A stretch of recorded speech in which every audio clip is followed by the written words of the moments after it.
Hello students, आज की video में हम डिसिप्लिन का नेचर डिस्कस करने वाले हैं। इसके टोटल 6 पॉइंट्स हैं। पहला है नेचर ऑफ स्टेबल डिसिप्लिन।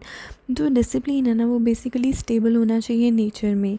ठीक है, in the nature of discipline जो state of stability and certainty है वो हम देख सकते हैं।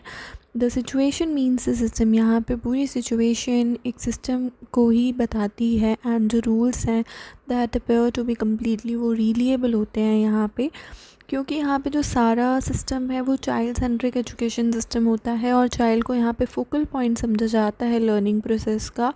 और in an attempt by both the school management और टीचर जो है वो कोशिश करते हैं, अटेम्प्ट मेक करते हैं कि मैक्सिमम एक्टिविटीज़ हम चाइल्ड के लिए बनाएं। ठीक है, या परफॉर्म करवाएं, बच्चे को उनसे करवाएं जो कि यूज़फुल और इंटरेस्टिंग मैनर में हो। सेकंड जो है वो है disciplinary nature of discipline. Disciplinary nature of discipline का मतलब क्या है? डिसिप्लिनरी यहाँ पे सब्जेक्ट से रिलेटेड है।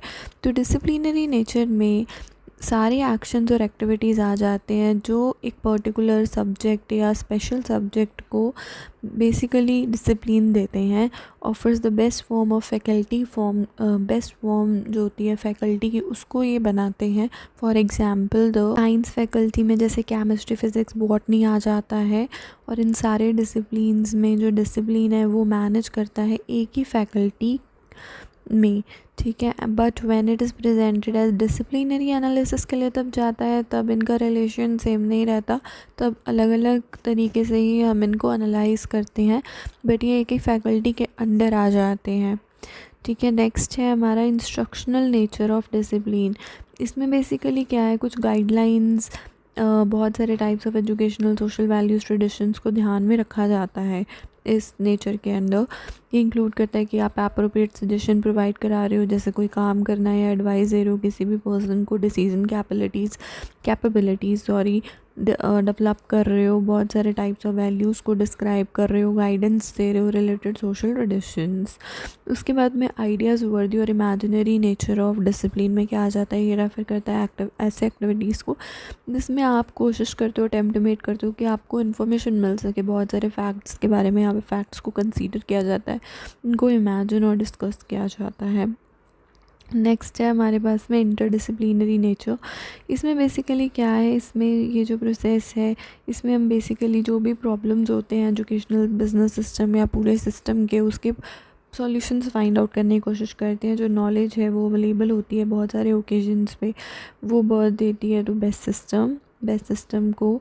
As a teacher experience that his student was not interested in learning, he consulted with other teachers and decided to use teaching learning material. Basically इसमें ये देखा जाता है कि एक टीचर एक स्टूडेंट की लर्निंग को एनालाइज करता है, ठीक है, और देखता है कि बच्चा इंटरेस्ट ले रहा है या लर्निंग में नहीं ले रहा, और अगर वो नहीं ले रहा तो टीचर दूसरे टीचर से डिस्कस करके जो यूज़फुल टीचिंग लर्निंग मटेरियल्स हैं या मेथड्स हैं, टीचिंग एड्स हैं, वो यूज़ करके बच्चे को पढ़ाता है।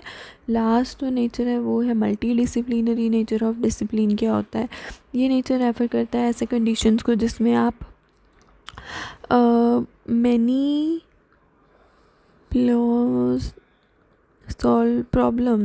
Solve by joint efforts.